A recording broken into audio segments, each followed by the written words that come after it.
Alright, so this PowerPoint we're going to quickly go through globalization and just kind of how the world is becoming smaller and everything's connecting. And it kind of started on the main topic kind of came to the forefront in Seattle in 1999, where there was a 30,000 strong protest for the World Trade Organization. And the protesters really argued that global free trade encourages outsourcing, ruins the Earth's ecology with unregulated economic development. It widens the gap between the rich and the poor, which is kind of funny because the whole idea is this is kind of how companies are run today, especially most companies in Seattle, for instance, Microsoft, right? They symbolize the process where people, investment, goods, information, and culture flow freely across boundaries, right? And kind of what all leads up to this that we'll talk about is the collapse of communism really opened up all the world. And both George Bush and Bill Clinton talked about how it was Americans' mission to create a single global free market as a path to creating better living standards for everybody around the world and to promote democracy and freedom. So by the end of the 1980s, communism was in crisis mode throughout the world. In April 1989, you had the Tiananmen Square incident where students came into the square demanding democracy, and they stayed until June. And unfortunately, and here's a picture of a student, one of the more famous pictures of a student standing in front of a tank. And unfortunately, troops fired upon them, and that killing an unknown number, definitely in the high hundreds, maybe into the thousands. Nobody really knows. In the fall of that year, many Eastern European countries began demonstrating, and Gorbachev made it very clear that he was not going to intervene in that way.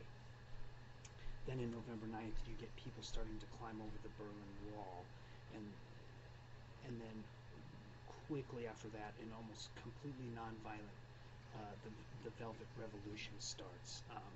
Republics begin claiming independence, and soon 15 republics claim their independence from the Soviet Union. Okay, we're talking about Latvia, Lithuania, Estonia, Poland, Czechoslovakia, places like this.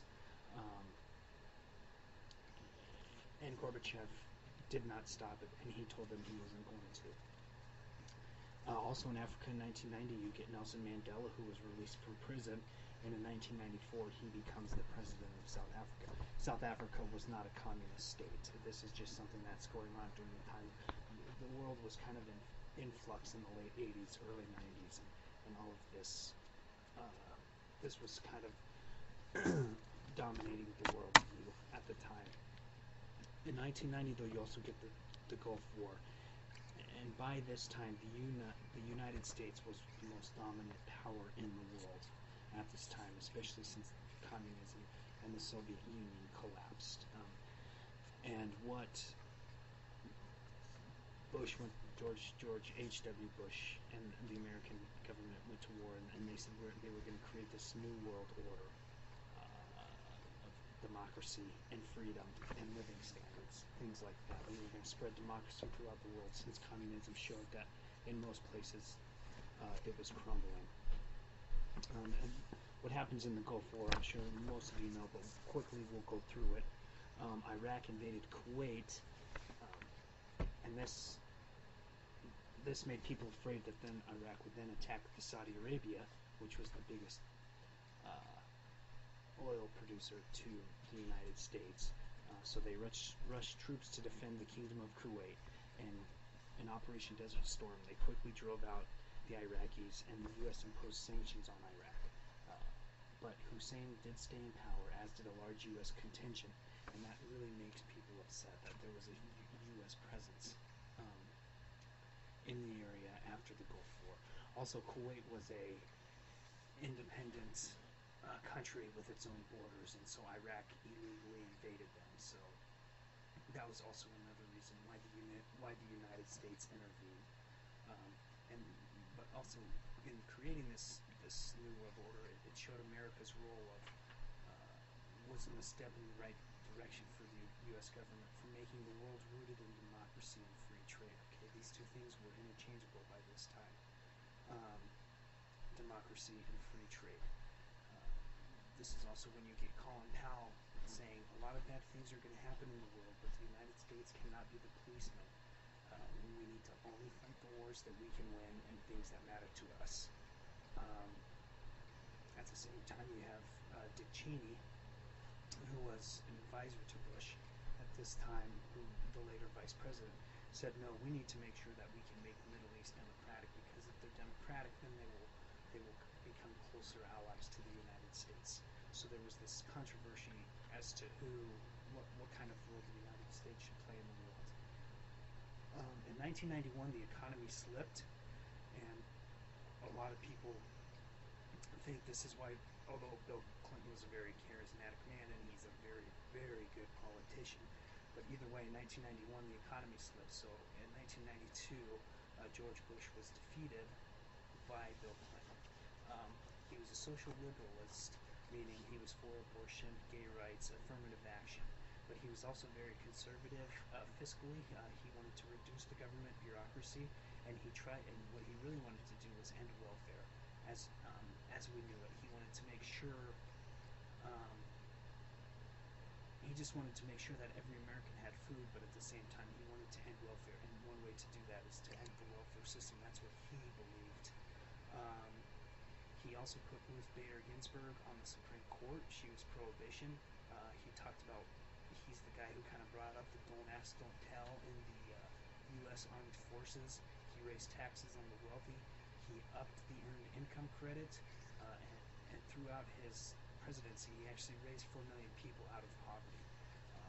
And going along with what George Bush started about the free enterprise and democracy, Bill Clinton and his wife Hillary Clinton also had a big role in this. Is he created NAFTA, which was the North American Free Trade Association, which basically made Canada, America, and Mexico one big free trade zone that basically didn't have borders. They also tried to get health care for all Americans, but in the end, that also failed. She was kind of the first person to try to really reform health care since President Nixon, and a lot of it was linked with what we would call Obamacare today. She kind of had this national health insurance scheme, but it just never worked out. It was way too complex, and it just would have expanded the bureaucracy more than, and Bill Clinton did not let that occur, so, and neither did the Senate. So it was crushed in 1994. And really, even though a lot of people argue that Clinton is one of the better presidents, maybe of our generation or near it, in his first 2 years, he really didn't accomplish much.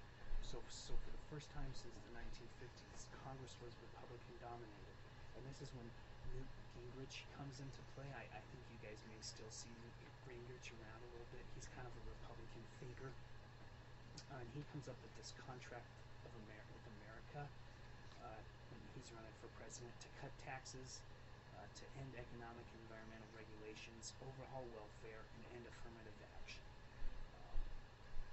And actually, in December of 1994, the government shuts down, much like they did, what was it, maybe 2 years ago? But most blame Congress, and Gingrich really loses popularity because he was the leader of Congress at that time. And I think what most presidents find when they get there, especially in foreign affairs, people find that it's hard to balance human rights with strategic and economic interests, right? Everybody becomes president thinking that they're going to change the U.S.'s foreign policy and domestic policy, and they're going to make the world better for everyone. But what ends up happening is they get handcuffed or things of that nature. So even though Bill Clinton kind of ran on this idea, he definitely couldn't do a lot. He was hamstrung. For example, in Rwanda in 1994, there were massacres there where probably close to 800,000 people were killed or had to move or ran for their lives, and the United States did nothing about it. Also, in the mid-90s, you had the Balkans crisis as people began ethnic cleansing, and it wasn't until like the 1990s, late 1990s, that NATO launched an airstrike against the Serbians, who were killing thousands of Albanians and Croats. They probably think a million people were either killed or left their homes in this thing too. So it took him 4 or 5 years to answer that as well. So it's just an interesting idea that every U.S. president comes in wanting to make a whole bunch of changes with the good ideas, and then they kind of get there and they realize how hard it really is to do anything, especially when the Congress is not on your side. One thing President Clinton really did do was turn the economy around. When he left office in 2000, unemployment was below 4%, and he not only balanced the budget, but he left the office with a surplus. Around this time, he was helped by a lot of factors besides doing a lot of good things. He also was around for the computer revolution, which many say is the dawn of what a new economy is. And it's all about efficiently producing and selling products. The first computers, as you can see on your right, were these vast machines, and kind of came into being during World War II to store data. But in the 1960s, they started sending people to the moon, and this really created the need for microchips, which are, imprinted circuits, right? And because of these chips, we have cellular phones, digital cameras, Game Boys, whatever you can think of. We have them. Unfortunately, none of these are mass-produced in America anymore. And really, I know that a lot of you didn't live before the computer revolution, but this really changed the way that people view their private life. And as the internet was developed, also by the government, as the high-speed military communication network in between government officials, that's kind of how the internet gets started. This becomes basically one of the most radical inventions in the history of the world, and we get netizens. I know that we've all lived in this internet world for a long time, but this is a vast amount of information, and it completely changes the way we view the world and our private life today. Just for an example, your smartphone has more memory than the computer did that sent the first people to the moon. I mean, think about that. Think of how much the world has changed in the last 50 years, and it's all due to computers and microchips. We live in a different world. At the same time, because of this, the stock market boomed and then it busted, and this really affects everybody. And really, for the first time since the 1920s, everybody begins investing in the stock market. So by the year 2000, the majority of people in America had some type of stock or in a mutual fund, okay? And they became very attracted to these dot-com companies, these new startup companies that conducted business on the internet, and this really symbolized the promise of a new economy. But inevitably, like most bubbles, housing markets, etc., it burst, and on April 14th, 2000, the stocks had the largest one-day drop in history, even more than the Great Depression, and then there was a decline for 3 successive years. So by 2001, even though a lot of people didn't want to admit it, the United States was in a recession. Okay, so this is all happening fairly quickly, and people didn't really realize it until well after it happened. You also get the Enron syndrome, which had a lot to do with the bubble burst, because stocks were bolstered in some way by fraud. For instance, J.P. Morgan, Citibank, which had like extravagant fees and really complex schemes to hide their fraud, and people didn't really notice it until it was too late. And many of them are known because of this Enron syndrome, which is was a Houston energy-based company that bought and sold electricity but did not produce it. This is the first type of company in the history of the world where this occurs. It's a company based completely on selling electricity and not producing it. They reported profits to investors while they were losing billions of dollars. And these two guys, Kenneth Lay and Jeffrey Skilling, were convicted of the fraud. And many argue this was due to the deregulation that was started by Ronald Reagan to open up the markets. Kind of George Bush did it, but was really pushed through by Bill Clinton. He was a very big deregulation, free economy, free marketplace person. So sectors like energy, telecommunications, stock trading were the ones who really were fraudulent.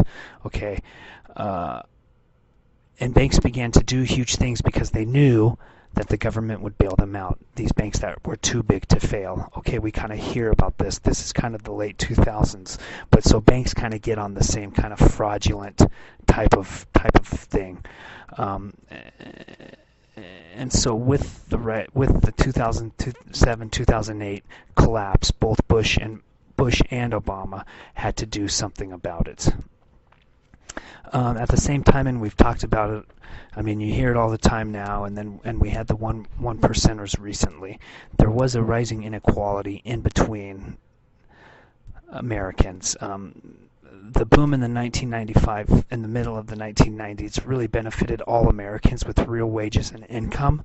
But despite this, average wages for non-supervisory workers remained below 1970s levels, meaning that in the last 2 decades of the 2000s, the poor and middle class were starting to get outstripped by the top earners. Non-supervisory workers, meaning they weren't the bosses. Okay, it was really the bosses and the other people, and this is really starting to show in the mid 1990s to late 1990s, but nobody can really see it coming. For instance, Bill Gates, even though he's a very good guy and he gives a lot of his money away, he owned as much wealth as 40% of the people in America. Okay, so the lowest 40 percentile in this country, Bill Gates had as much money as they did. And also because of NAFTA, things keep moving to Mexico for cheap labor. Think of all the car companies that moved a lot of their stuff down there. Ford makes stuff down there, Chevy, GM, Dodge. You begin to outsource because you not only get cheap labor, but there's no environmental regulations down there. Okay, so they can no environmental impact studies, none of that.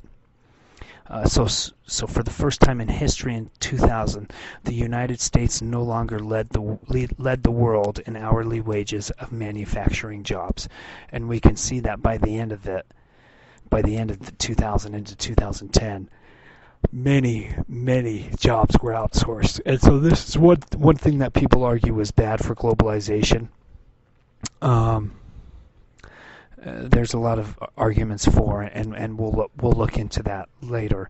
And also at this time, GM replaced Walmart as the biggest employer. GM was replaced by Walmart as the biggest employer. They had about 1.6 million employees, and if you are hired by Walmart, you cannot be part of a union. So there are no unionized workers in Walmart at this time, which we all know the United Autos Workers is a very strong union. And but now most people who were in a non-supervisory role worked in retail, such places such as Walmart and things like that.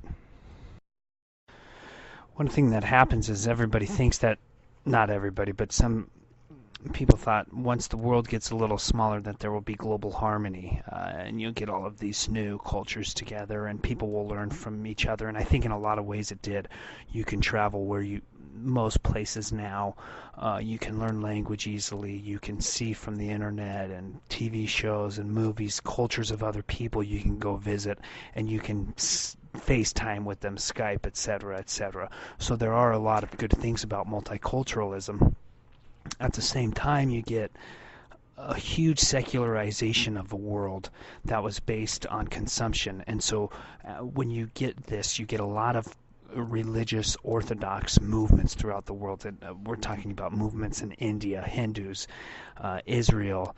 You have the rise of Islamic fundamentalism. You have the rise of Christian fundamentalism in the United States, right? You get the Tea Party.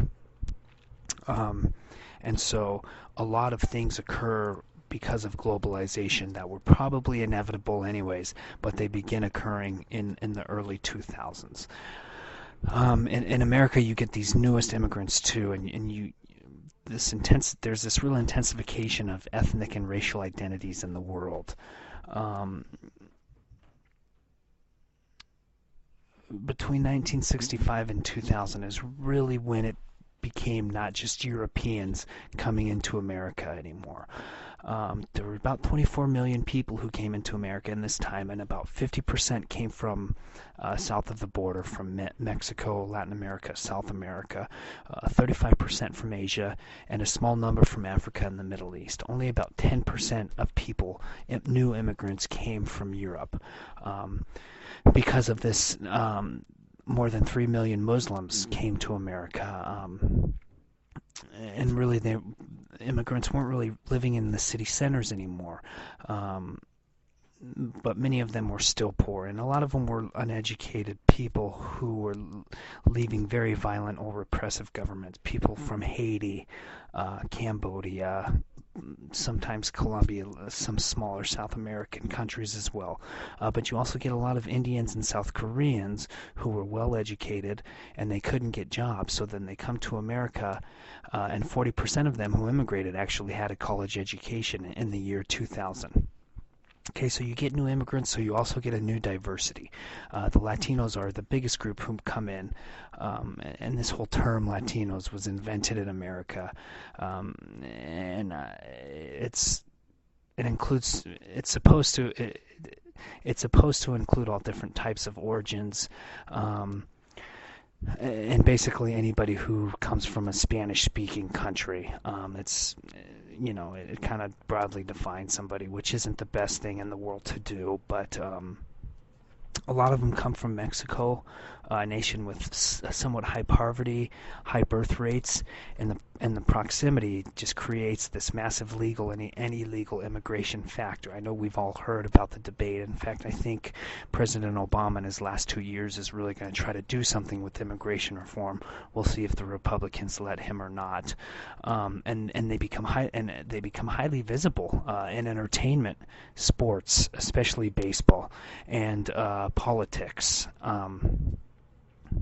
Right. The Republican Party today still is trying to find a way to get many of the people from first generation or second generation immigrants to vote Republican, because nominally they have voted Democrat, especially in California, Arizona, New Mexico, Texas area down in there. In Texas now, the most common name for babies born is Jose, and it's third in California. Smith is still the most common last name, but Garcia and Rodriguez and Hernandez all are in the top 50 now in America. Unfortunately, though, most of the immigrants from South America, Latin America, and Mexico are still remain the poorest group in America because of the low-wage jobs, and the conditions lead to almost 12.5% living in poverty, which is double the national rate. You also get Asian Americans. They become visible, and many are well educated from Korea, Japan, India, Vietnam, and China. They're a very tight-knit group, and they pour into colleges. And so by 2007, the median income of households of Asian Americans was $66,000, which is higher than whites, actually. But really what this phenomenon does is that the United States is no longer a white person or a black person issue with race. Intermarriages are very common now. Half of all Asians are marrying out of their group, and 30% of people from Mexico and Latin America and South America are marrying outside of their group. So, I mean, really, America, even though people don't notice it as much maybe anymore because it's kind of common, it really has become a melting pot of just all kinds of races, which is a good thing. And people argue that by 2050, white Americans will be less than 50% of the population. 25% will be Hispanic, and then African Americans and Asian Americans will be about 13% each. So they think by about 2050, white Americans will only be 49% of the population. Um, and really, with this influx of people from all over the world, Europeans too, there was kind of this spread of imprisonment because during the 1960s the prison population declined dramatically, but in the 1970s urban crime starts to skyrocket, and politicians on both sides had to be known for being tough on crime, whether you're a Democrat or Republican. This is something that people really wanted. And really what both say is you need to have longer penalties rather than rehabilitation. They view drug addiction as breaking the law as opposed to a disease, and prisons just become highly populated, and really most of them are nonviolent drug offenders. I think we're seeing marijuana being legalized now, and I would imagine a lot of that has to do with the fact that you just don't have the energy and the power and the resources to keep putting people who get caught with marijuana in jail. Okay? Not to mention you can tax it. During the 1990s, as the 1970s and 80s America really saw a high crack epidemic, crack cocaine, and as the crack cocaine epidemic goes down in the 1990s, you kind of see police tactics get less stringent, the crime rates go down, but the prison population is still going up, which is shocking. And so in 2008, it reached 2.3 million people, 10 times that of 1970, and 1/4 of the entire world's prison population lives in the United States. And, we have several million more people on parole. And kind of some of the sociological factors behind it. In 1950, whites were 70% of the population in prisons, and by 2000 it was completely reversed. They were only 30% of the population. And one reason was the harsh penalties for crack. And crack is mostly an urban drug, while powder cocaine, what whites do was a less stringent penalty, right? You've all seen the 1990s movies of the rich white kids going into town and buying cocaine and doing it. The powder cocaine is way less potent and way less deadly than crack cocaine, and a little more expensive. So different people were using different drugs. And the whole problem with this is because 30% of the prisons were white kids or white people. This is really bad because obviously whites were the highest population in the country, so they were the least amount incarcerated. And so what this boiled down to in 1990 was that an African American male had a 1 in 4 chance of going to jail at some point during his life. We're not talking about, federal prison. We're just talking about jail for doing something. And this racial inequality really exploded in 1992 in LA when 4 white police officers were found not guilty in the beating of Rodney King. If you want to do your presentation on Rodney King, you can, because this was a huge deal. There were riots for days after this. The whole reason why people were so mad is because it was captured on film. Okay, and actually the LA Police Department is fairly well known for being discriminatory since its beginning. Some 52 people died, and there was over $1 billion in damage, and it was the largest urban riot since the 1863 New York draft riots, when people rioted because they didn't want to get drafted into the Union Army to fight the South. Native Americans also were affected. In 2000, almost 4 million were in the country, which meant there was actually a population boom. And actually in the 2000s, there was this real new sense of pride in being Native American, because they began calling themselves such in censuses. Really, before the late 90s, putting yourself as Native American on a census sometimes didn't occur that often, but it starts to show that there's this pride coming back. And in some cases, Native Americans have become citizens of the United States, but they're still quasi-sovereign, showing quasi-sovereign in the sense that they can still own casinos. They're not taxed for tobacco and liquor, et cetera, et cetera. By the way, casinos bring in Native American casinos around America bring in about $15 billion a year. Some tribes, like the Coeur d'Alene tribe real close to us, have invested in infrastructure, housing, healthcare, college scholarships. But unfortunately, many still do not, and Native Americans still are on the lower rung of the economic ladder. But hopefully it's kind of starting to change in quite a few places. There was also this whole idea of family values were in retreat. The 2000 census showed that Americans thought that our value system was in disarray. Half of all marriages end in divorce, 70% on the West Coast, by the way. One-third of births were to unmarried women, but not only these aren't just teenagers, but business professionals as well. Two-thirds of married women worked outside of the home, and less than one quarter of all households were traditional, meaning they were husbands, went to work, wives stayed at home, and they had 2.2 children. Okay, so a lot of people in America, you got to understand, America is still one of the most conservatively valued societies in the world today, still, especially in the West. One of the most conservative Western values countries in the world, and so a lot of people see these types of things as family values going in retreat, and at the same time, the gap in income still persisted. In 2008, your real income, the real income in 2000 was $800.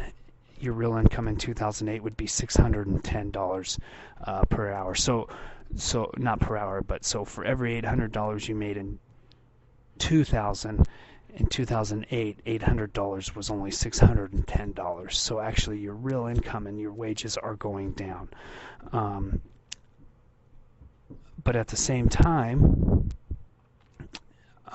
in the year 2000, 60% of college grads were women, and over 40% of them had advanced degrees in law, medicine, or business degrees.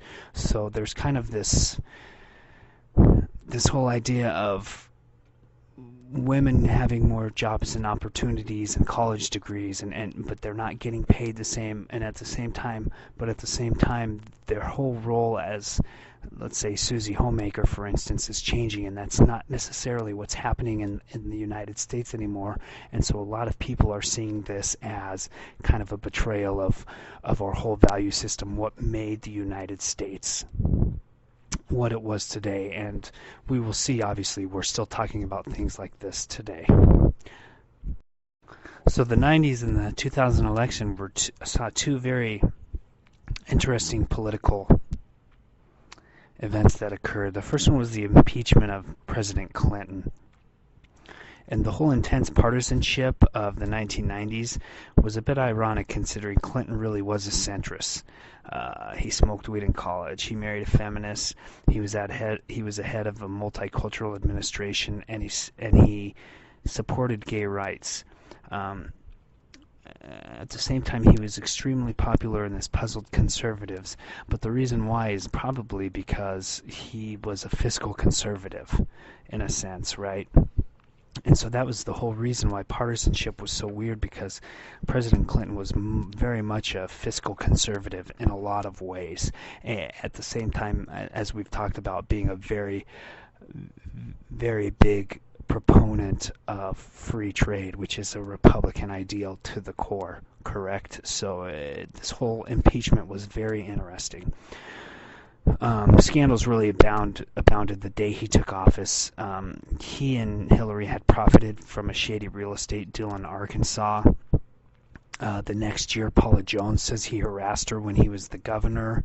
And then in 1998 was the whole Monica Lewinsky affair, and she's actually coming back onto the scene for some reason. I'm not exactly sure why, but a lot of people think it's because she was really the first person to have kind of a scandal that was seen by these all 24-hour news networks and the internet and things like that. She was really the first internet star, basically. So what you have all of these things is you get a guy named Kenneth Starr who begins to investigate all these things, and he gives the Starr Report, a lengthy report, in December of 1998. And so the Republican House tries to impeach President Clinton for perjury and obstruction of justice because he lied about his affair with Monica Lewinsky. And polls showed that the impeachment process appalled Americans much more than his behavior. By the way, President Clinton was impeached, but he wasn't found guilty. So the act of impeaching, he was a president who was impeached, but he was never found guilty. So that's kind of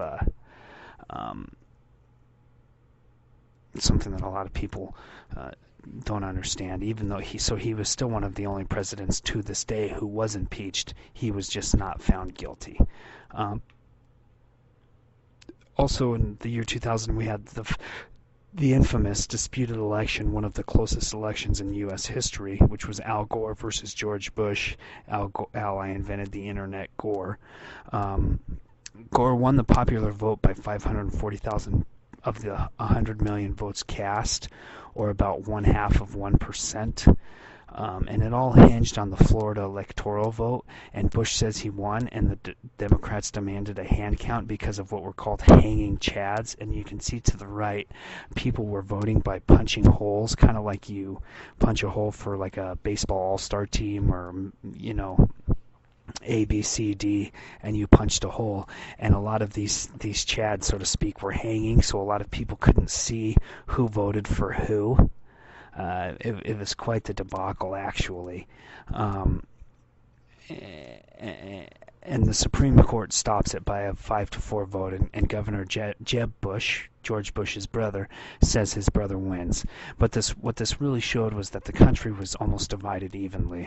And it also showed that the Electoral College, created by the founders so they could basically choose the president, gave the presidency to someone who did not win the popular vote, which is an odd thing for democracy. It also kind of showed how inept our technologically advanced society had such a terrible voting system, and all of this has been changed because of this election. And so what ends up happening is George Bush wins the election because he wins Florida and he wins the electoral votes, and the rest they say is history.